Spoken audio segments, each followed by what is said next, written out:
Good morning, this is Ramel Magcalas, your subject teacher for Business 1 Basic Accounting. For this week, our learning competency is to explain the basic accounting framework. Week 2, the basic accounting framework. Let's explore the fundamental building blocks of accounting, the basic accounting framework, the concepts, and the principles that guide it, and the standards that ensure its reliability and comparability. Lesson 1. The Basic Accounting Framework. The Basic Accounting Framework is built around o nakasentro sa accounting equation. Ang equation na ito ay ang mismong pundasyon ng balance sheet at ang double entry bookkeeping system. Lesson 2. The Accounting Equation. The fundamental accounting equation is assets o mga ari-arian is equals to liabilities, mga pananagutan o utang, plus equity, ang pagmamay-ari ng owners. Assets, mga ari-arian. Ito ang mga resources owned or controlled by a business that are expected to bring future economic benefits. Mga resources na pag-aari o kontrolado ng isang negosyo na inaasang magbibigay ng benepisyo pang-ekonomiya sa hinaharap. O sa madaling salita, ito ang mga pag-aari ng negosyo. Examples, cash, pera na nasa kamay o nasa bangko. Accounts receivable, pera na utang ng mga customer sa negosyo. Inventory, mga produkto na handang ibenta. Land, buildings, equipment, and vehicles, mga pisikal na ari-arian na ginagamit sa operasyon ng negosyo. Liabilities, mga pananagutan.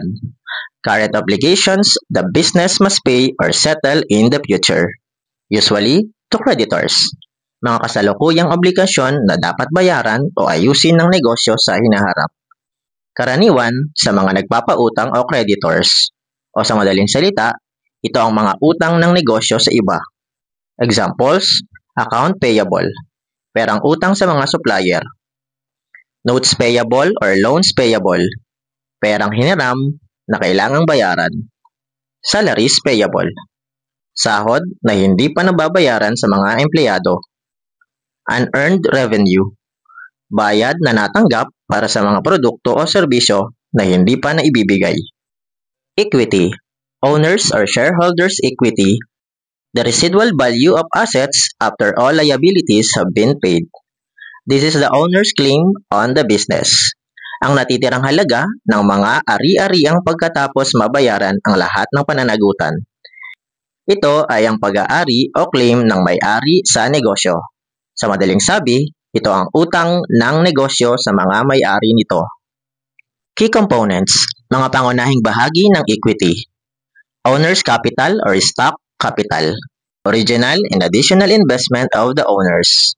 Ang mga orihinal at karagdagang puhunan na inilagay ng mga may-ari. Retained earnings, accumulated profits kept in the business. Ito ang naiipon na tubo na pinananatili sa negosyo. Drawings or dividends. Withdrawals by the owners for personal use. Ang mga pondo o kita na kinuha ng mga may-ari para sa personal na gamit. Examples, common stock. Ang common stock ay kumakatawan sa pangunahing pagmamay-ari ng korporasyon. Ang mga may hawak nito ay may karapatang sa pagboto sa mga pagpupulong ng shareholders at may potensyal na makatanggap ng dibidendo. Bagaman, huli sila sa pila sa pagbabayad kumpara sa preferred stock. Karamihan sa mga stock na nakikita mo sa Philippine Stock Exchange ay common stocks. Preferred stock. Preferred stock ay isang uri ng stock na may preference o prioridad sa pagtanggap ng dibidendo bago ang common stock, and a higher claim on assets in case of company liquidation. Karaniwan, walang karapatang bumoto ang mga may hawak nito. Retained earnings. Ang retained earnings ay ang naipong kita ng isang korporasyon na hindi ibinabahagi bilang dibidendo sa mga shareholders, kundi pinapanatili o muling ipinupuhunan sa negosyo para sa paglago o iba pang pangangailangan. Owner's capital. Ang owner's capital ay ang direktang investment ng may-ari o mga may-ari sa partnership sa negosyo. Karaniwan itong nakikita sa mga sole proprietorship at partnership. Lesson 3. The Double Entry System. The accounting equation drives the double entry bookkeeping system. Every financial transaction affects at least two accounts. These two accounts are debit, typically increase assets and expenses, and decreases liabilities, equity, and revenue. Karaniwan, nagpapataas ng halaga ng mga bagay na pag-aari o asset at ng mga gastusin o expenses. Kapag nagde-debit ka ng assets o expenses, lumalaki ang halaga nito. Pero binabawasan nito ang liabilities, equity, at revenue. Credit typically increase liabilities, equity, and revenues, and decreases assets and expenses. Karaniwang nagpapataas ng halaga ng mga utang, liabilities, ng puhunan o equity ng may-ari at kita o revenue. Kapag nagke-credit ka ng liabilities, equity, at revenue, lumalaki ang halaga nila. Pero binabawasan nito ang assets at expenses. This system ensures that the accounting equation asset is equal to liabilities plus equity always stay balanced. Ang pinakaimportanteng tatandaan, sa bawat transaction, laging may katumbas na debit at credit. At ang kabuuang halaga ng debit ay dapat laging kapareho ng kabuuang halaga ng mga credit. Ito ang nagpapanatili ng balanse ng accounting equation. Asset is equal to liabilities plus equity. Lesson 4. Basic Accounting Concepts and Principle. To ensure consistency, comparability, and reliability in financial reporting, accounting adheres to a set of underlying concepts and principles. Ginagabayan nito ang mga accountants sa pagtatala ng mga transaksyon at paghahanda ng financial statements. While a slight variation in terminology might exist between different standards like GAAP and PFRS, the core ideas are universally accepted. Here are some of the most fundamental concepts and principles. Number 1. Accrual basis of accounting. In accrual accounting, income is recorded when earned, and expenses are recorded when incurred or used or consumed, regardless of when the cash is actually received or paid. Ang kita or income ay itinatala kapag ito ay nakuha. Halimbawa, kapag naihatid na ang produkto o natapos na ang mga serbisyo. At ang mga gastos o expenses ay itinatala kapag ito ay nagastos, nagamit o nakonsumo. Ano man ang oras kung kailan aktwal na natanggap o binayaran ng pera. Sa madaling salita, itinatala natin ang kita kapag ito ay nakuha na at ang mga gastusin kapag ito ay nagamit na. Hindi kapag natanggap o binayaran ng pera. Example, if a company delivers goods in June, but the customer pays in July, the revenue is recorded in June and not in July. Bakit mahalaga ang accrual basis of accounting? It gives a more realistic and accurate picture of the business performance within the time period because it matches economic activity with the corresponding time frame. Nakakatulong ito na ipakita ang tunay na performance ng negosyo sa panahon kung kailan aktwal na ginawa ang trabaho. Number 2, going concern assumptions. This principle assumes that the business will continue to operate in the foreseeable future, not to be sold or closed down. Ipinapalagay ng prinsipyong ito na ang isang negosyo ay magpapatuloy at magpapatakbo ng walang hanggan na nakikita sa hinaharap at hindi ito ibebenta o isasara. Examples, a company with a strong financial track record and positive cash flow is generally considered a going concern. A company facing bankruptcy or significant legal challenges may not be considered a going concern. Bakit mahalaga ang going concern assumption? Because we expect the business to keep going. We don't treat it like it's ending. This helps accountants plan long-term, spread out big costs, and report more realistic profits over time.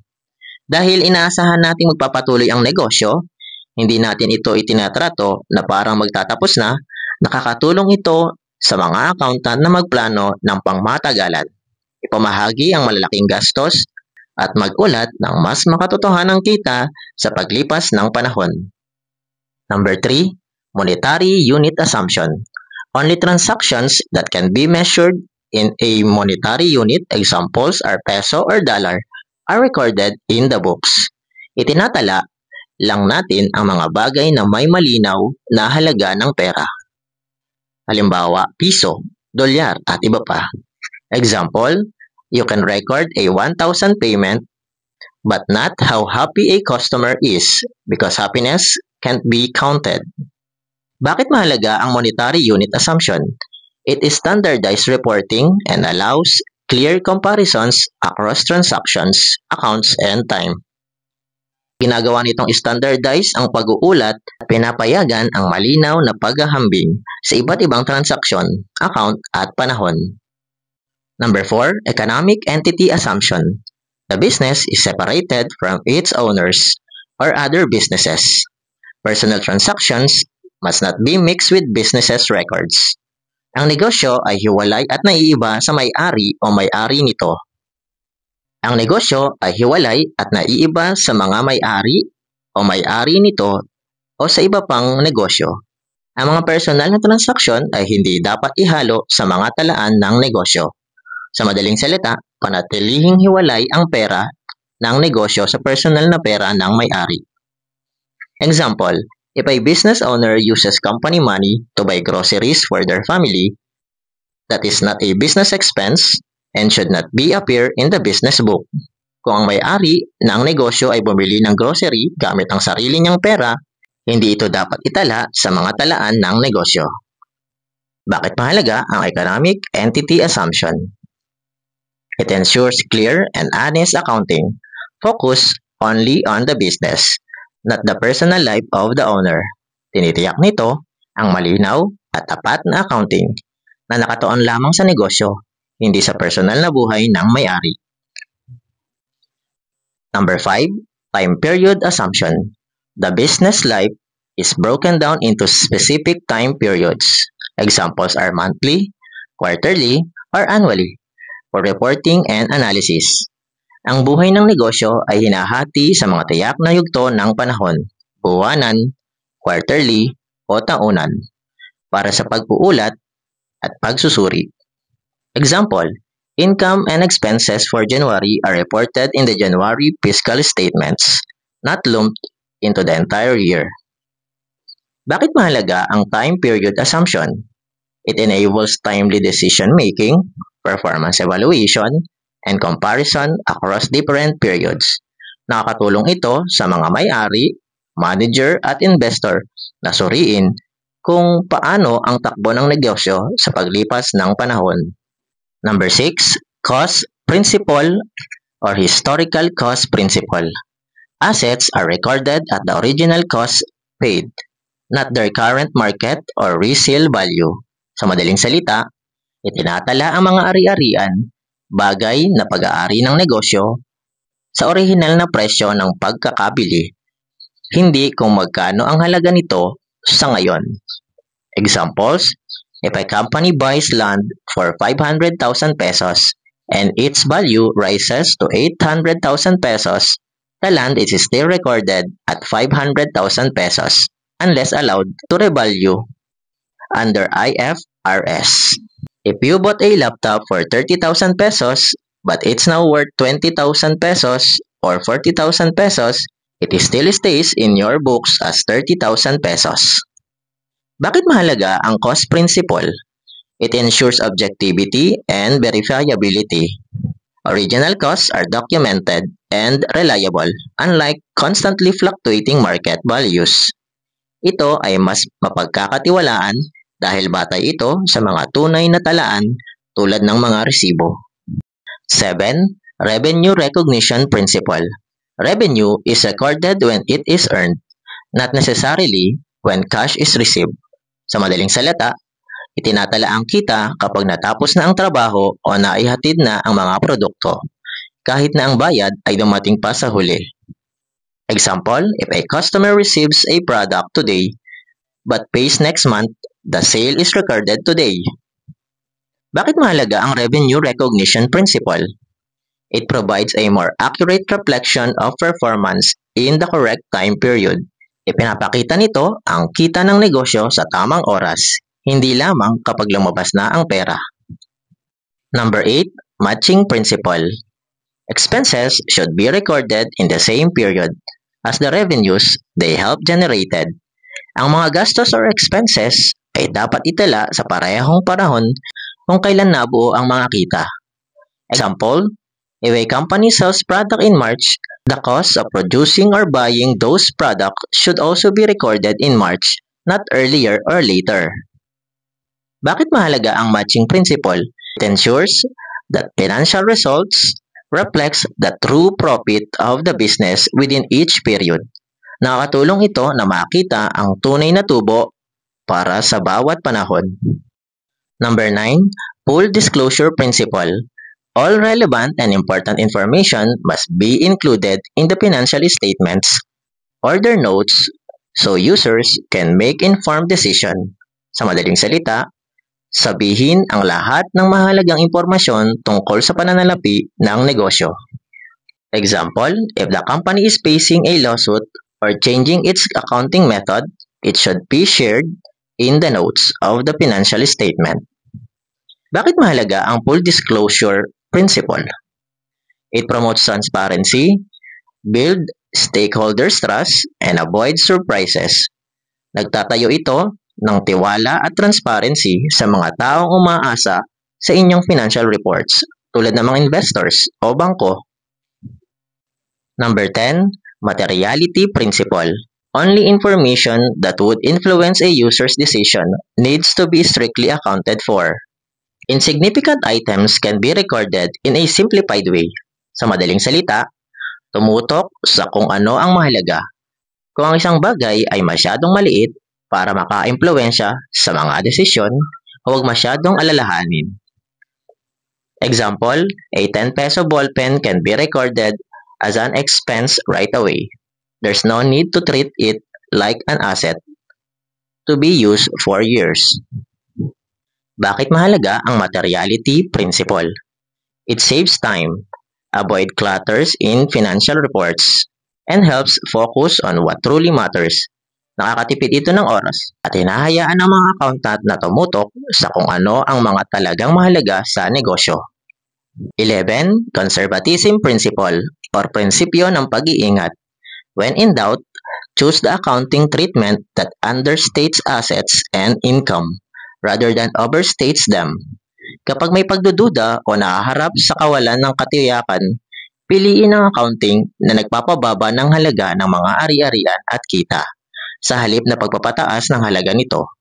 Sa madaling salita, kung may posibilidad na magkaroon ng problema sa pananalapi tulad ng hindi pagbabayad ng customer, dapat maging maingat ang accountant at huwag agad ipagpalagay ang pinakamagandang kalalabasan. Example, if you are not sure if a customer will pay, don't record the money until you're confident. Kung hindi ka sigurado kung magbabayad ang isang customer, mas ligtas na asahan na hindi sila magbabayad hanggat hindi napapatunayan ang kabaliktaran. Bakit mahalaga ang conservatism principle?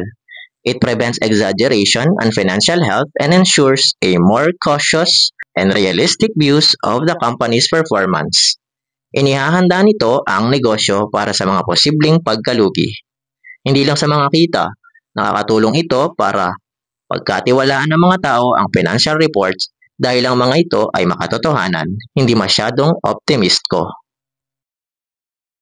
Lesson 5, Introduction to Generally Accepted Accounting Principles or GAAP and Philippine Financial Reporting Standards or PFRS. Ang accounting ay hindi lang basta pagtatala ng mga transaksyon. Sumusunod ito sa mga tiyak na patakaran at pamantayan para masiguro na ang financial information is consistent, accurate, and reliable. Two major framework helps guides this. Number 1, Generally Accepted Accounting Principles or GAAP. Ano ang GAAP? GAAP is a set of rules, standards, and procedures for financial reporting. Sino ang lumikha ng GAAP? Mainly developed in the United States by the Financial Accounting Standard Board. Ang mga pangunahing katangian ng GAAP. Principles based with specific rules. Ito ay batay sa prinsipyo, ngunit mayroon ding mga tiyak na patakaran. Used mostly in the US. Ensures consistency and accuracy in financial statement. Pandaigdigang impluensya. Although originally it is focused in US, GAAP influenced many countries before International Financial Reporting Standards or IFRS became more widely adopted. Nung una, ang GAAP was widely used around the world. But now, many countries, including the Philippines, follow the international standards like IFRS. Number 2, Philippine Financial Reporting Standards or PFRS. Ano ang PFRS? PFRS is the official accounting standards in the Philippines, aligned with the international standards, International Financial Reporting Standards or IFRS. Sino ang naglabas ng PFRS? The Financial Reporting Standards Council in the Philippines. The Financial Reporting Standard Council in the Philippines is the main body in the Philippines responsible for setting the accounting standards for businesses and organizations in the country that must be followed. Ano ang FRSC? Ang FRSC was established in 2006 by the Board of Accountancy. Its primary role is to issue accounting standards known as the Philippine Financial Reporting Standards or PFRS. Its purpose and role. The main goal of the FRSC is to align the Philippines accounting standards with the International Financial Reporting Standards or IFRS, issued by the International Accounting Standard Boards. This makes it easier to compare the financial reports of Philippine companies with those from other countries globally. Ang kasalukuyang paggamit ng PFRS, widely adopted by publicly accountable entities. In the Philippines, examples, corporation listed in the stock exchange, banks, insurance company. Malawak ang ginagamit ng mga publicly accountable entities sa Pilipinas. Halimbawa, ang mga korporasyon nakalista sa stock exchange, mga bangko, mga kumpanya, helps Filipino companies compete globally. Nakakatulong ito sa mga kumpanyang Pilipino na makipagkompetensya sa pandaigdigang antas. Why are these standards important? Make financial statement comparable across companies and countries. Ginagawang maihahambing ang financial statement ng iba't ibang kumpanya at bansa. Help investors, creditors, and government trust the information. Tinutulungan ang mga investors, nagpapautang at gobyerno na pagkatiwalaan ang mga impormasyon. Prevent fraud and confusion in financial reports. Pinipigilan ang pandaraya at kalituhan sa mga financial report. That's all for today. Thank you for listening.